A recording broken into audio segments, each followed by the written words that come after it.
Tapos ang usapan, witness, umamin nga na wala silang nakitang ebidensya na magpapatunay na nagbinipisyo si VP Sara sa confidential funds.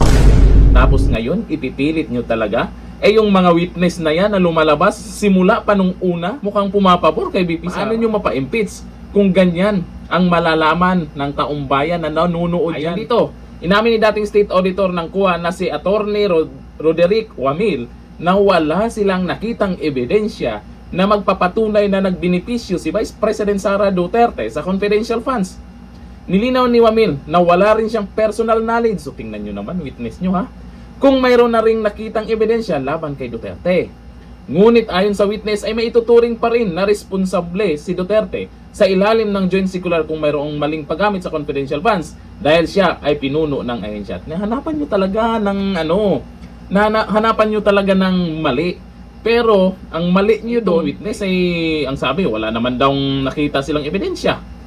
Naging witness tapos wala namang maisabi o maituro or kung anong maibuking nila dyan na tungkol sa di umanong maling paggamit, confidential funds na yan. Kasi lumalabas naman na ginamit para sa tao yung pera na yan. Yung iba, yung may bilyon-bilyong confidential funds, hinahanap, tinatanong nyo ba kung saan napunta? Sa bulsa? O sa mga trust ba? O kung saan man ginamit?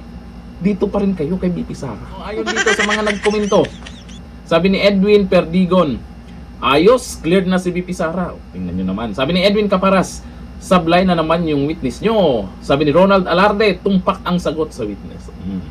Sabi ni Dianara Nagum, di tapos na ang usapan, flood control naman. Hindi nila papayagan yung flood control na yan na pag-usapan. Kasi yung mga buhaya, alam nyo kung sino-sino yung nabanggit. Kung sino yung mga pumaldo. Kaya magtulong-tulong yung mga yan para hindi mapag-usapan, mapaimbestigahan itong flood control. Dito sila kay VP Sara. Sila'y nahihirapan. Huwag nyo nang ituluyan, impeachment trial. Sinayang nyo lang ang pera ng taong bayan. Hanggang dito na lang, thank you.